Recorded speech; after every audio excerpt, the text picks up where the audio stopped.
How is it going, Bears fans? Welcome back to another episode of Beared Down Uncut, where we talk everything Bears every day of the week.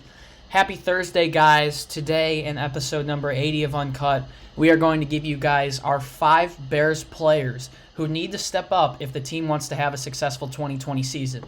I would like to say you guys who are watching this are all tuning in on YouTube because it's the only spot where we post our Uncut series. So if you are new to the channel and want Bears content every day of the week, do us a favor and click that red button to subscribe. We're trying to hit 2.5K subs by the season. We've got 3 days. It seems unlikely, but we are only 70 subscribers away. So if you are new to the channel and want content, do us a favor and subscribe. Also, click that bell for notifications whenever we post, because we post content literally every day of the week. Also, if you are returning to the channel, do us a favor and drop a like on this video. Let's set the like goal at 50 likes per usual. That's what we've been doing recently. I am your host, Chris Maltby. Today, to break down some important players on this roster, I am joined with both of my co-hosts, Parth and Jaylen McClinton. How's it going, fellas? Doing pretty good. Just got out of class and recording a Bears video for you guys. And in a couple hours, we'll be watching Mahomes and Watson kick off the NFL season, which I'm super excited for. Yeah, me too. We can actually, talk about football, how football is, today, later on tonight, and I can't be more excited and talk about some Bears football. Yeah, we're super excited. NFL kickoff obviously is tonight, but we've got about 72 hours until the Bears kick off here. So let's hop right into this one. We've got 5 players for you guys that need to step up in the 2020 season if the team wants to be successful. So let's hop right into it. I've got the first player, and my first player is one that I think a lot of you would agree with me on. I've got Tarik Cohen, the human joystick. We all know him, 5'6", 191 pounds. He was a Pro Bowler and a first-team All-Pro nominee in 2018, and Cohen had a really good season. 444 rushing yards and 3 touchdowns with a 4.5 yards per carry rate. Also was an incredible receiver with 10.2 yards per reception, 71 receptions for 725 yards, and 5 touchdowns. It was a great year for Cohen in 2018. Everything was clicking for the team that year. Matt Nagy was using him very selectively and catching defenses on it. But Cohen did not have the greatest year in 2019. Not only did he have 9 drops per Pro Football Reference, but he basically regressed in every other category possible. Went down about 231 rushing yards, which brought him down to 213 total with 0 rushing touchdowns. His yards per carry went down by 1.2 yards, down to 3.3. And then we know Cohen's a threat in the receiving game. He's kind of like that, that domino piece that you can use all over the field. That kamikaze piece, as some may call it. You can throw him anywhere, and he'll go out there and die out there and play hard at that position. And he was not as great receiving last year. He had 8 more catches, so he ended up with 79 catches for about 280 less yards, ending up with 456.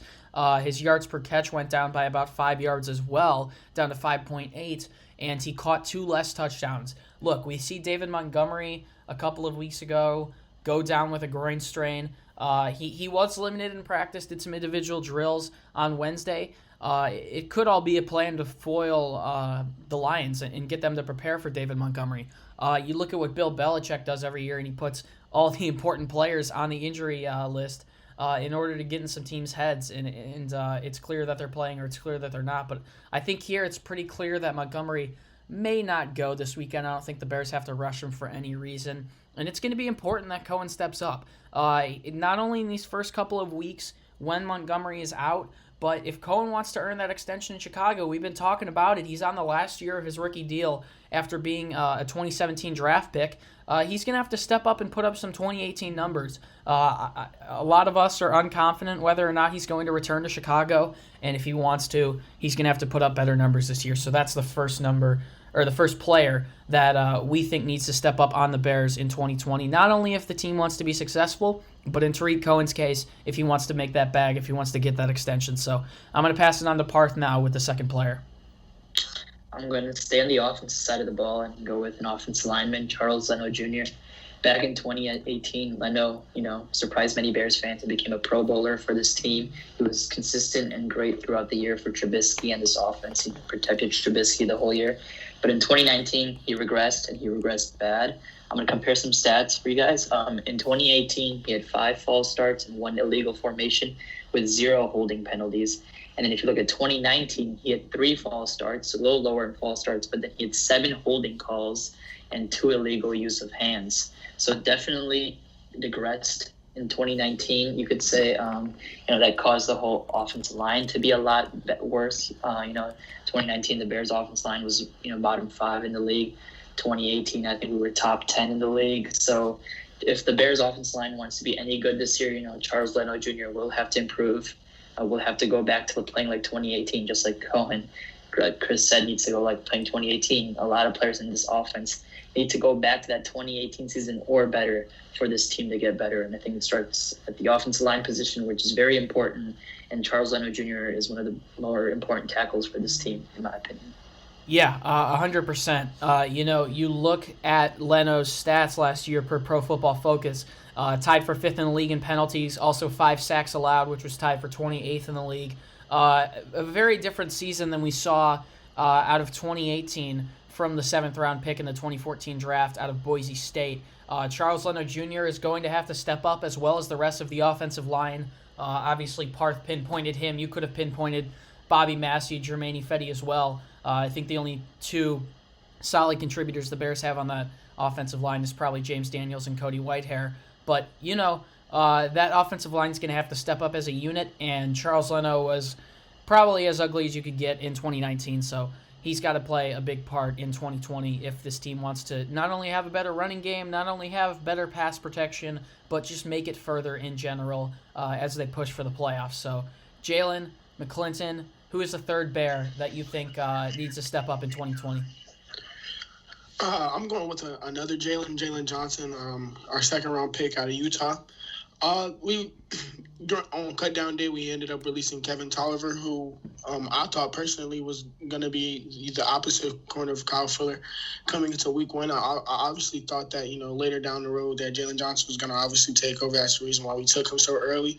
But going into the season, I thought Kevin Tolliver was going to start just because he was here. He knows Chuck Pagano's system, since it's not being a preseason and this being obviously Jaylen Johnson's first season, and he's a rookie. I wanted him to come into his own before we, end up giving him the start spot. We don't really have a cornerback too opposite of him.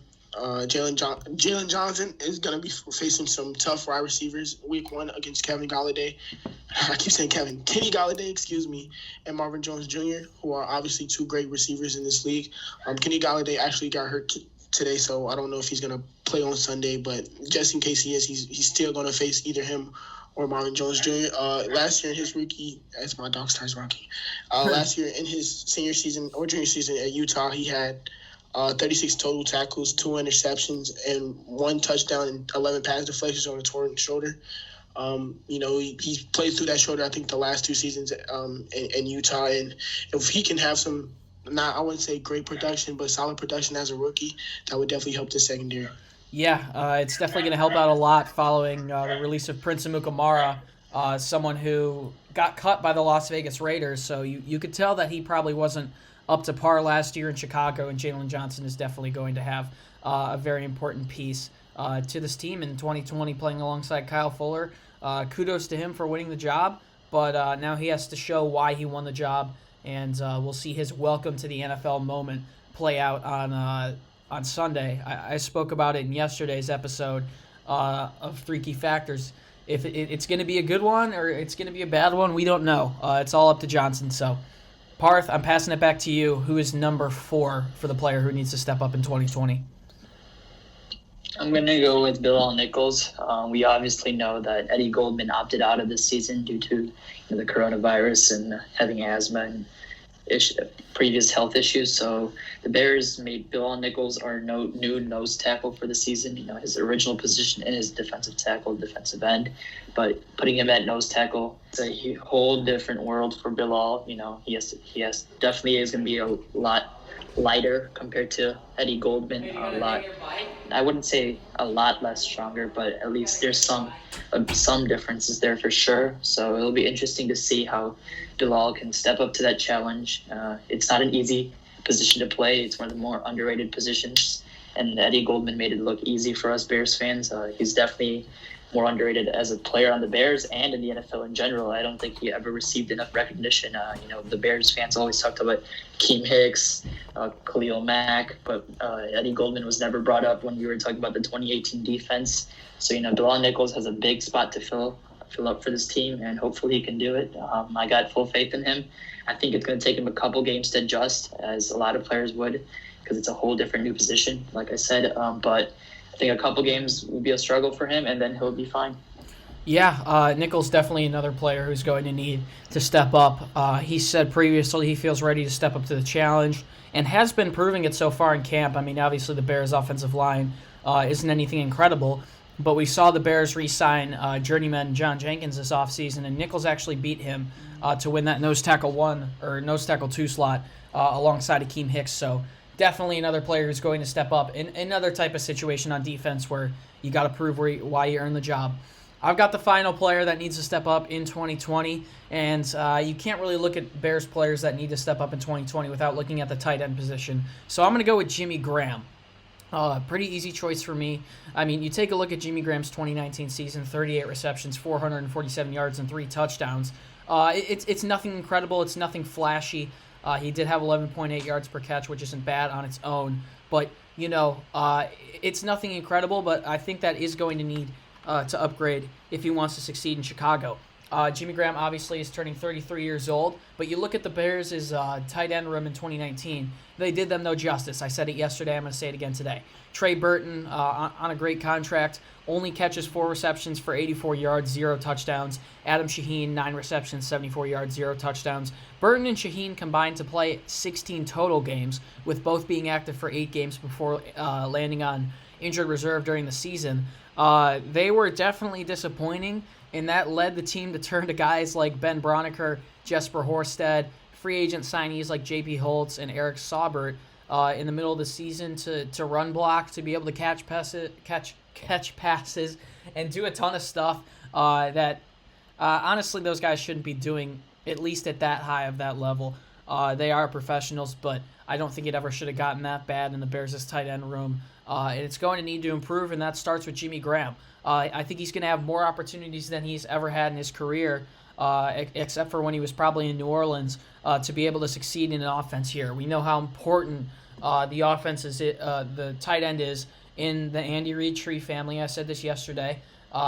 Look at Travis Kelce, look at Dallas Goedert, look at Zach Ertz. I don't think Jimmy Graham's going to put up that type of production, but he's going to be able to need to come through when we need him as a red zone target that the Bears were so desperately missing last year from the tight ends. If the Bears want to succeed, if they want to get into the end zone, and that could be a decision maker between games, just a couple of points. We know how a couple of points can change a game. Just ask some of the Bears' field goal kickers. If we score touchdowns, the double doink doesn't need to happen. The Connor Barth kick in Trubisky's rookie year doesn't need to happen.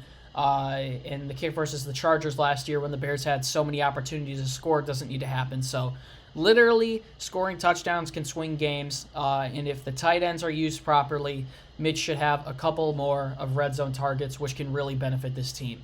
Thank you guys so much for tuning into episode number 80 of Uncut. If you want more content from us, you can go over to our website, beareddown.com. We're posting articles and columns there every other day, and we're going to continue to try to ramp it up as the season approaches. There's some great content on there, so be sure to go check that out. If you want to find us on social media, you can head over to Instagram and Twitter and follow us at Beared Down. We post a lot of sneak peeks and stuff on there. Definitely a good follow.